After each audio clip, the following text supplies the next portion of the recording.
They say today and tomorrow are the two worst days in the NFL calendar, and this is why. Mike Klis reporting with significant depth and talent at wide receiver, Broncos are moving on from popular veteran Tim Patrick per source. Broncos are currently exploring trade possibilities for Patrick, who is generating strong interest on the market in advance of Tuesday's roster cutdown deadline. This sucks. I don't think there's any other way to put it, and we'll dive into it and we'll try to make sense of the Broncos moving on from a very popular player in the locker room with the fans who was rebounding quite nicely from his back-to-back season-ending injuries and had a strong preseason. This one came out of the blue. I don't think anyone predicted Tim Patrick getting released after what we saw of him in the last 2 to 3 weeks. But this is not the only trade the Broncos are trying to make for one of their veteran players. Ian Rapoport also pointing out that the Broncos are expected to move on from respected 8-year veteran running back Samaje Perine, and the team is engaged in multiple trade conversations. So we're going to react to both of these, not quite moves, but expected moves and future moves, whether they're a trade or a release, along with some other official roster moves the Broncos have made so far. But help us reach our next baby milestone in subscribers. If you're looking for a channel that's going to get you Tim Patrick news and Samaje Perine news as soon as it comes out, hit the sub button down below. As soon as this news dropped, we actually had to delete the last video we put out because it just didn't make sense once Patrick and Perine were moved on from. So that's the kind of channel we are here. When news drops, we're the first ones to it. But this one stinks. I always said that Tim Patrick's the glue guy. If you're at a party and you're running low on beer, Tim Patrick's the one. Not driving if you had anything to drink so far, but he's going to go out and get some more beer for everyone. He's going to bring the life to the party. He's the glue guy. I mean, the locker room went nuts when he scored a touchdown in the preseason. I felt like just the overall bond he had with the whole team would keep him on this team for 2024, even if he wasn't super productive. But he was very productive in the preseason. So we look at the Broncos wide receiver depth chart here, and in my roster projection video, I kept 6 receivers, and I kind of struggled, and the Broncos clearly decided, you know what, we are going to prioritize youth so we can keep a little Jordan Humphrey, a Brandon Johnson, or a Jalen Virgil, or 2 out of those 3 guys instead of a 30-year-old receiver who doesn't contribute much on special teams. But I don't like the idea of giving a reason that ties back to special teams for someone who's going to be a very productive player on offense.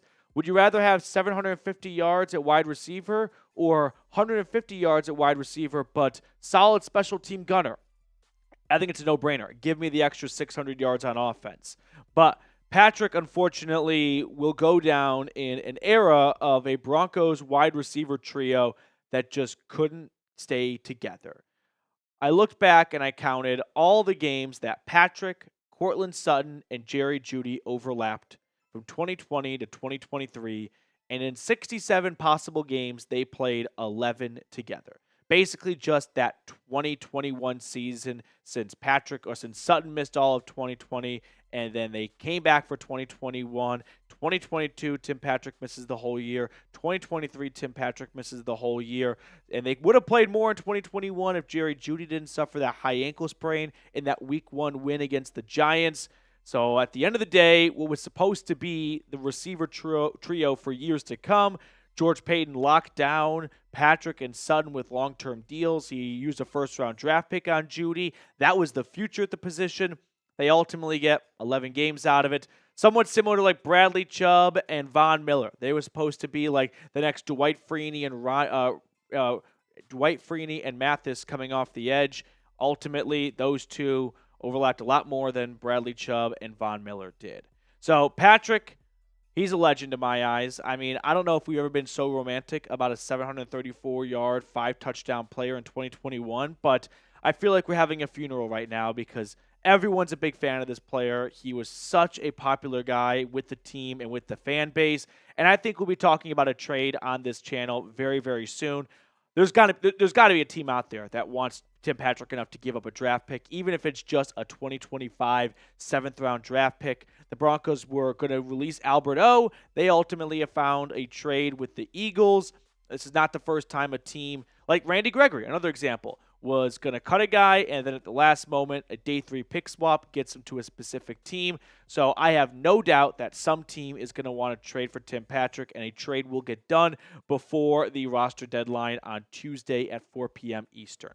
Between Tim Patrick and Samaje Perine, who we'll talk about next on the channel, they save about $4.12 million in cap space. You don't move on from those guys just for the savings alone. That might be a nice added benefit to it, but $4 million being added to your cap space in late August, early September, there's not a whole lot you can spend on that or spend with it. There's no player in the market that you're dying to go sign right now. So $4.12 million in cap savings, it's not like make or break money. But Tim Patrick, his time in Denver comes to an end. My guess is Brandon Johnson or Lil Jordan Humphrey has a spot on this roster now. And hey, both those guys are good young receivers. We saw Brandon Johnson haul in a really nice touchdown pass from Zach Wilson at the end of the Cardinals game. So Sean Payton wants to go young, and when you've got a 30-year-old receiver turning 31 in a month, that's not really the DNA of what your team is striving to be.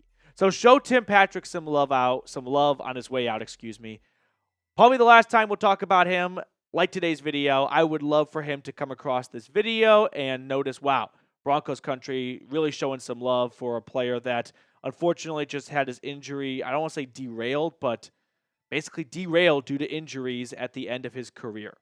Now, before we talk about Samaje Perine and some other roster moves that were made, today's show was brought to you by our friends over at Factor.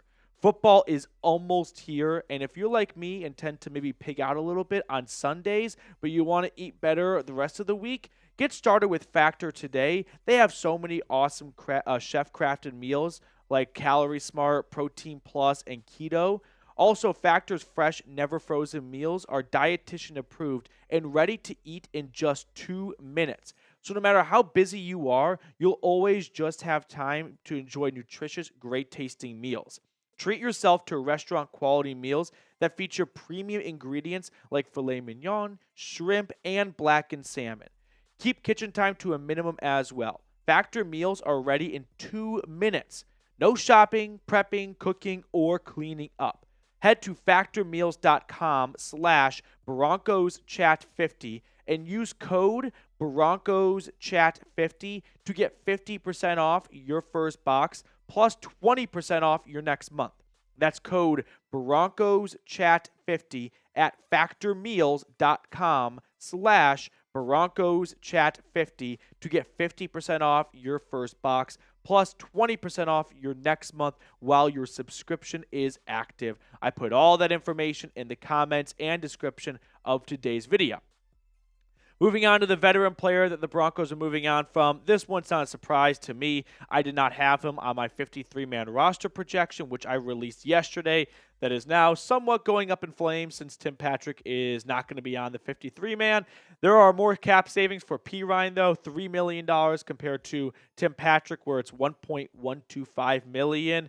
Ultimately, this is not just a youth movement surge. This is just he might be washed. Like, Perine unfortunately had that bad play in the first preseason game where it led to a Jarrett Stidham interception. So you pair that with a couple of young running backs they like a lot, and it basically becomes a no-brainer. So this one to me is not a surprise. He didn't really look like he had a whole lot of juice in preseason. Not sure what it was like day-to-day at practice. The coaching staff saw a lot more of that than any one of us did. But Perine last year, he was a really good receiving back for this team. 53 carries, 238 rushing yards, 455 receiving yards, 1 total touchdown. So he was awesome on those like 3rd and 15 passes where Russell Wilson just dumped it off to him and he did the rest. But when you look at the running back room, I think they want to go with Javonte Williams, Jaleel McLaughlin, Audric Estime, and then maybe this even opens up a path for UDFA Blake Watson to make the running back, to make the depth chart, along with fullback Michael Burton. So Perine, I think he could find a spot elsewhere. May not be immediate. There might be a team that has a running back injury pop up in a few weeks that gives him a call. So keep an eye on that or add him to their practice squad. But let me ask you guys this question, though. Will the Broncos have a 1,000-yard rusher? They have not had a 1,000-yard rusher, I want to say, since C.J. Anderson almost 10 years ago. Oh, no, Phillip Lindsay. So it's been a long time. That's kind of the sad stat here. We are approaching like years 6, 7, or 8 at this rate. So let me know, will the Broncos have a 1,000-yard rusher? Some other moves that Denver has made so far. So they got some waivings and some roster releases. There is a significant difference between the two.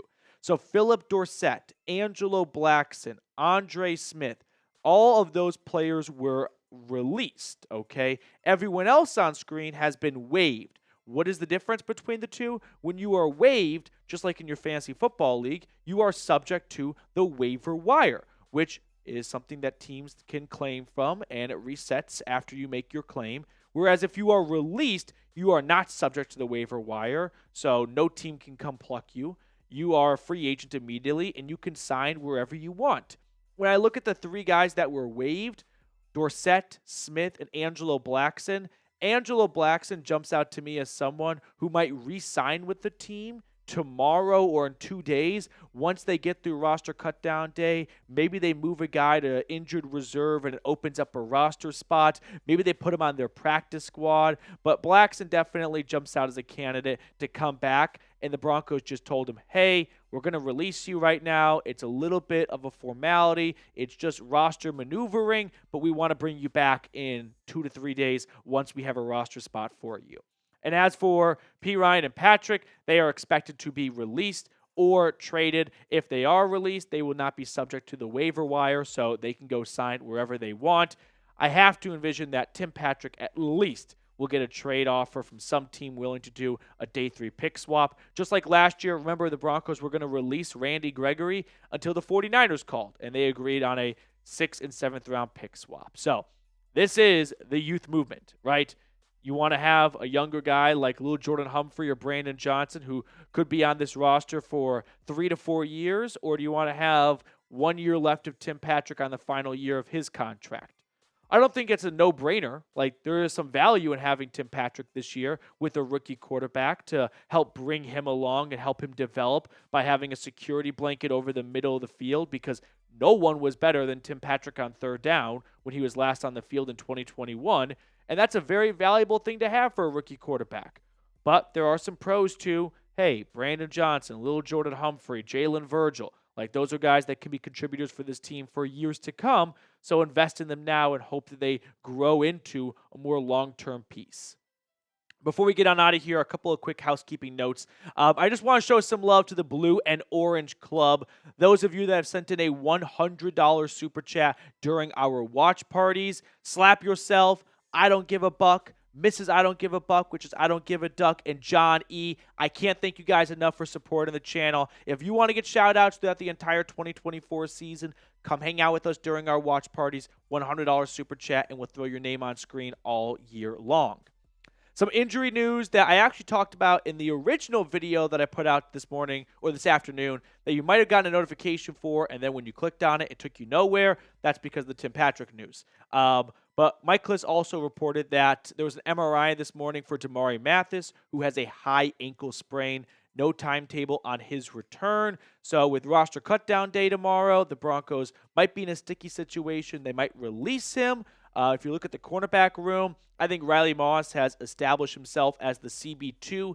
Levi Wallace definitely showed that he has some gas left in the tank in his preseason finale after missing the first 2 games due to injury. Damari Mathis can provide value on special teams or just be, I wouldn't say a quality backup because it didn't go very well last year as a starter, but a proven backup for sure. However, there is a new rule this year where teams can place guys on the injured reserve list.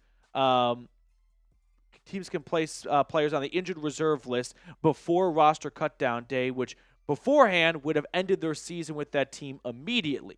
Now you can place up to 2 players, I believe, on injured reserve before roster cutdown day, and they'll just be on short-term IR, so you can get them back after 4 weeks. This could be something Damari Mathis lands on. Even if he doesn't need a full 4 weeks for recovery, they might decide, well, you're going to be out 2 to 3 weeks, so we'll just kind of accept that 1-game wash that you could have played in theoretically, but we'd rather have an extra roster spot than have you miss 3 games and take up a roster spot that could be used by someone who's healthy.